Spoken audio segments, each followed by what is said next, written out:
de Marcos. Y es interesante. ¿Por qué decimos que Marcos lo escribió si no aparece el título de él? Porque hubo dos historiadores de la cristiandad del primer siglo y del segundo siglo. Uno llamado Eusebio y otro llamado Papias. Eran escritores de la cristiandad, pero no necesariamente eran cristianos. Y esos dos individuos dicen que Marcos fue el que lo escribió. Por lo tanto, a ausencia de aquellos que dicen que no lo escribió, que no tienen evidencia para presentar, versus Papia y Eusebio, que dicen que él lo escribió, pues entonces tradicionalmente nadie se pierde por decir que Marcos lo escribió. Aunque tampoco nadie se pierde por decir que no lo escribió. Pero la inclinación para aceptar que Marcos escribió el documento, por lo menos históricamente, puede estar sostenida. Ahora, ¿quién era este Marcos? Mire, Marcos era sobrino de Bernabé. Su mamá era una gran cristiana. De hecho, cuando Pablo apareció a enfrentarse a Jerusalén, a los cristianos de Jerusalén, a Pablo nadie lo quería. Pablo era una peste bubónica. Todo el mundo le tenía miedo.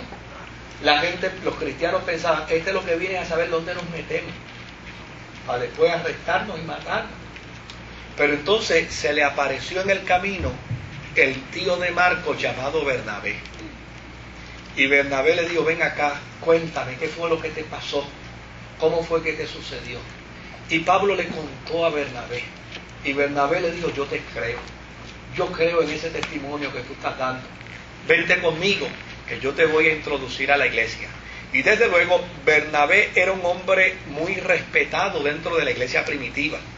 Y cuando Bernabé lo introdujo, pues obviamente, por amor a Bernabé, la iglesia lo aceptó, pero con miedo.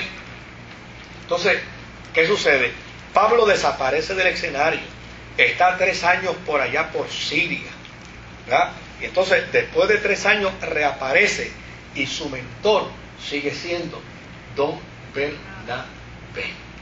Entonces Pablo dice, yo quiero hacer un viaje misionero, y Bernabé dice, vamos, que te voy a acompañar, y donde quiera que tú vayas, como la gente me conoce, la gente sabe quién soy yo, sabe de mi testimonio, te van a aceptar. Pero tal parece que en el camino Bernabé dijo, vamos a llevarnos a mi sobrino Marcos, porque ese muchachito escribe bien y ese muchachito pues tiene capacidad ministerial. Entonces se lo llevaron. Pero después que hicieron el primer viaje, a Pablo se le ocurrió en su testadurez, porque el tipo era testarudo, ¿verdad? A Pablo se le ocurrió que él quería meterse por unos caminos que eran caminos peligrosos y eran caminos que metían miedo, eran caminos de asaltantes. Entonces, aparentemente, en el diálogo, Bernabé, digo, yo quiero ir a ver a mami. Eso, Marcos, sí. Marcos dijo, yo quiero ir a ver a mami. Y eso lo dice Crisóstomo, uno de los historiadores de la cristiandad, ¿verdad? Yo creo que es más bien una conclusión de él, pero lo dice. Yo quiero ir a ver a mami. Y dice, no, pero vete con nosotros. Y yo no voy para allá con ustedes.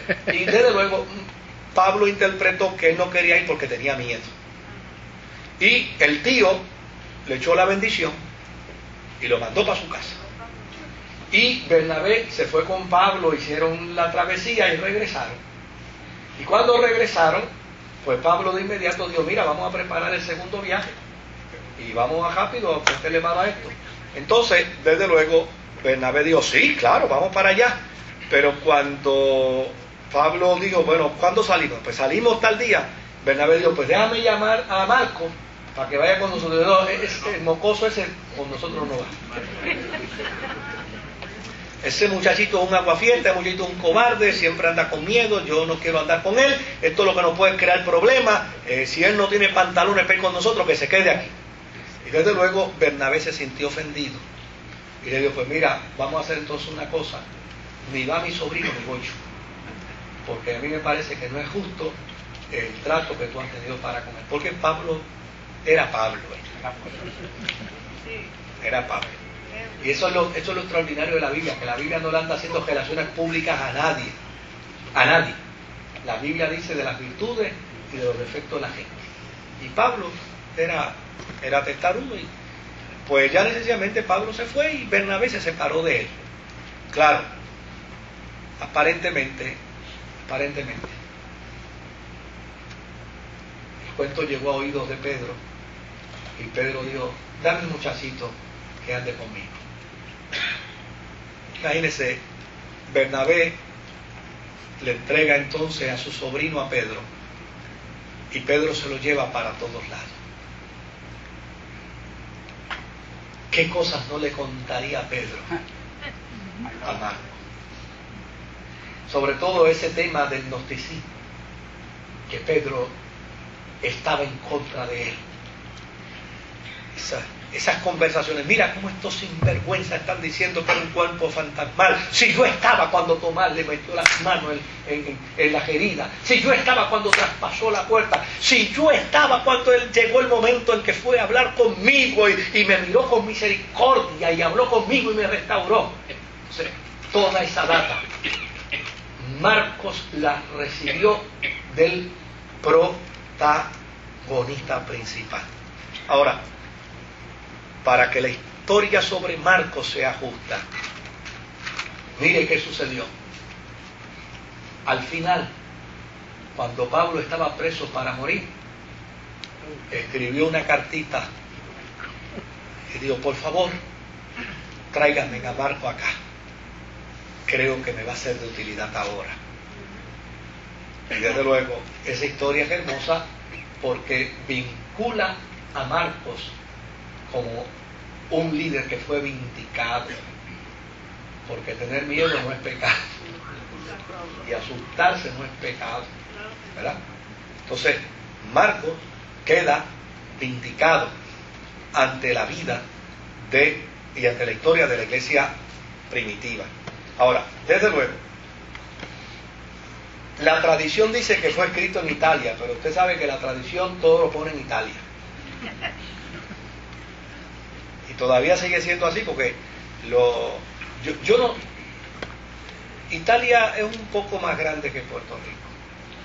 Yo no acabo de entender cómo se construye tanta cosa en Italia. Se hacen corbatas, trajes, zapatos, carteras, carros, equipos, cosas en Italia. Lo que pasa es que Italia tiene la gran dicha de tener un amplio territorio en la China y en Taiwán. Y una buena imprenta que todo lo que se hace por allá es hecho en Italia. Pero la tradición dice que fue escrito en Italia. Hay otros que postulan y plantean, como Jerónimo, como Crisóstomo, que dadas las circunstancias de que probablemente Marcos fue obispo de Alejandría, según Eusebio,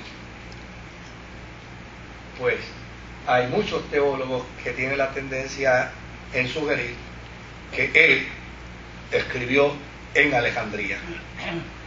Hay otros que dicen que escribió en Siria, pero realmente no hay manera de poderlo afirmar. Yo creo que todavía pudiéramos decir más de Marcos, pero lo último que podemos decir de Marcos es que el capítulo 16, versículo 8 es el final del Evangelio según San Marcos. Los versos restantes después del 8 realmente no están en los documentos antiguos.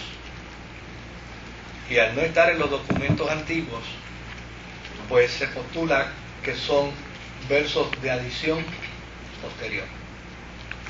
Y los versos de adición posterior, pues obviamente, en ese sentido, haciendo un estudio serio de la Escritura, pues es bueno reconocer